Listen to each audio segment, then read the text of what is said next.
Chainsaw Man's a story about family, about how family completes a person and how it can bring out the best in people, as well as how it can help people overcome things in their past.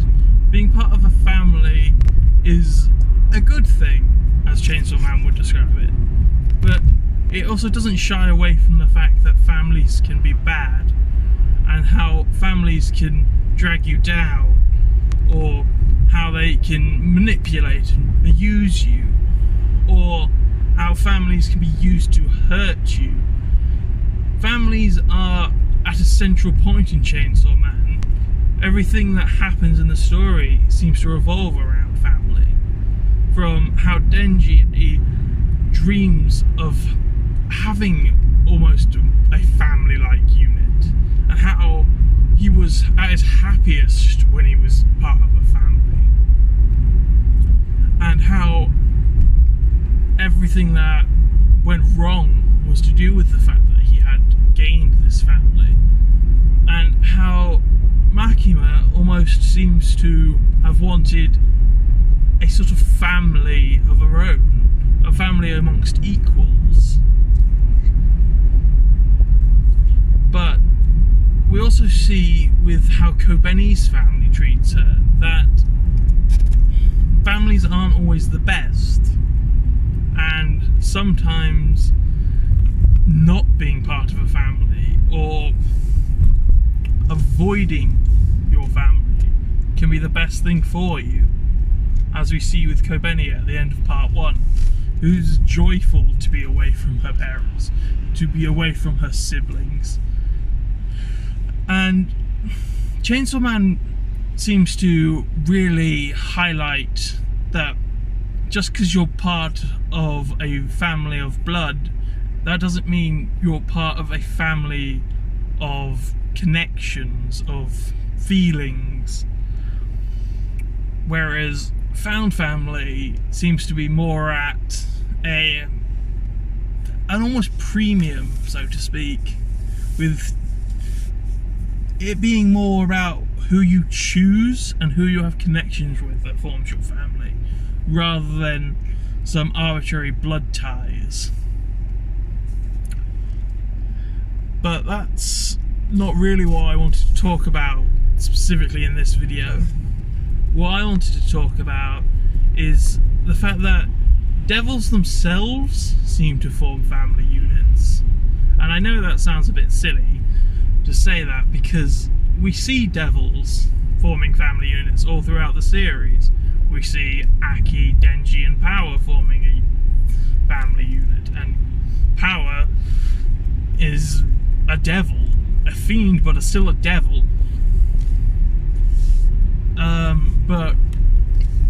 And we see Quan Chi and her fiends forming a family unit. Sure, it's one based on romantic and sexual interest, but it's still a family, and it still shows a lot of emotional connection when compared to something like Kobeni's family, who wanted to force her into unsavory business work. And we also see how Nayuta acts as a family with Denji, at least to some extent. And we also know that Leech and Bat formed a family of sorts, or at least Leech claims they did, saying that they were in fact in a relationship of sorts, which is kind of interesting and something to discuss later. But I'd also like to look at the fact the Four Horsemen seem to be a family, or at least War, aka Yoru, and this unnamed horseman seems to have formed a family that's based almost on a sense of seniority amongst them, with the unnamed horseman considering Yoru to be a younger sister.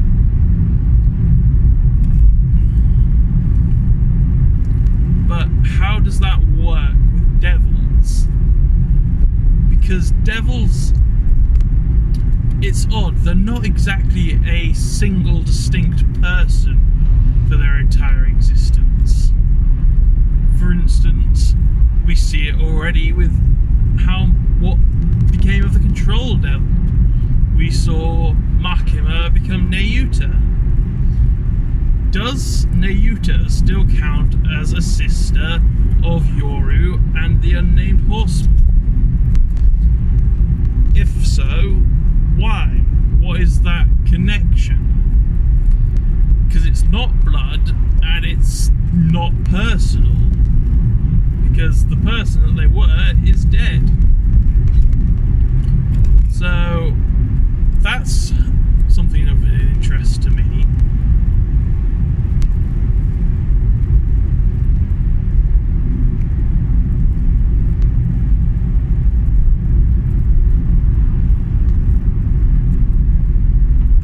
Does it come down to the fact that, like with the fear of Chainsaw Man and the remembrance of his revving engine in hell, that all devils that killed by him seem to have? Is it something like that? Do feelings of family and kinship also pass over from one devil to another? Does that help to create bonds between devils that last between lifetimes? And if so, how does that impact on the social structure of families in hell? Do devils resent the fact that they have these feelings of kinship with a person or being that they've never met before? Or is it just an accepted part of their existence? Do devils, and by extension fiends, and perhaps even hybrids to an extent, if the devil that's inside of the human can influence them in even the slightest capacity?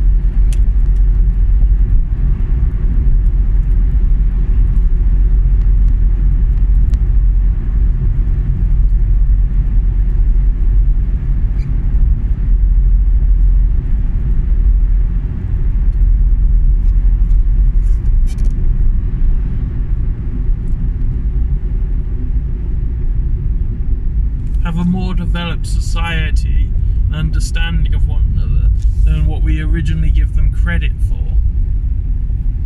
Is hell really as brutal as we would like to imagine it being from our own perspective of what hell is to us?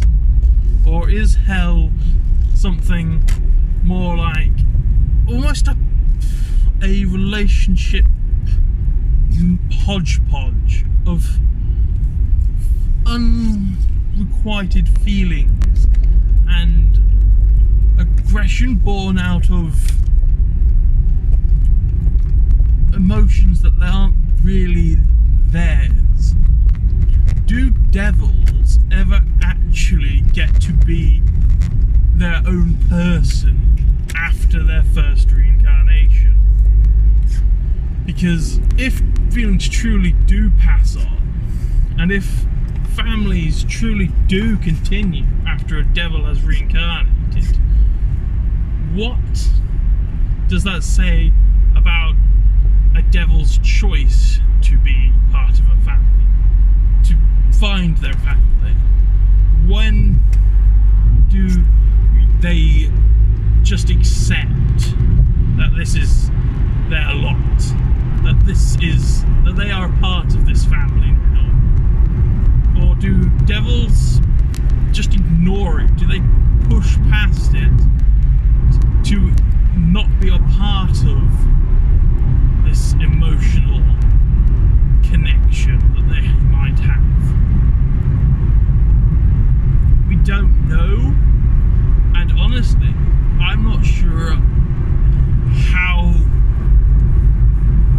and if it would be a good thing for it to be the truth, because then it starts bringing up uncomfortable questions like, when does the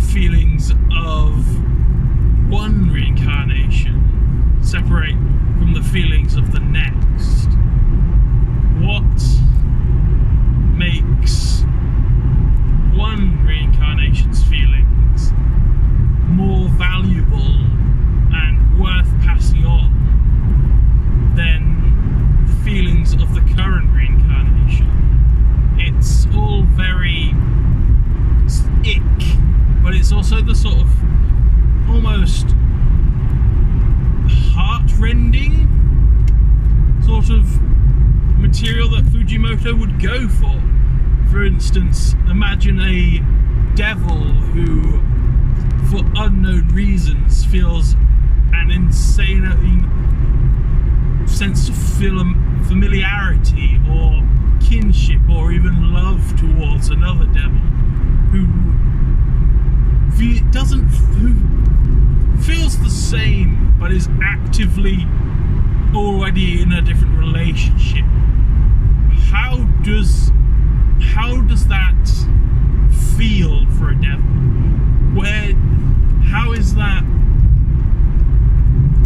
How does a devil deal with that sort of feel?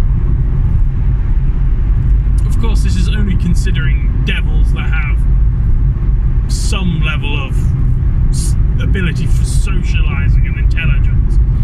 As we've seen, certain devils don't particularly seem to be the smartest, or even capable of speech or emotional connection.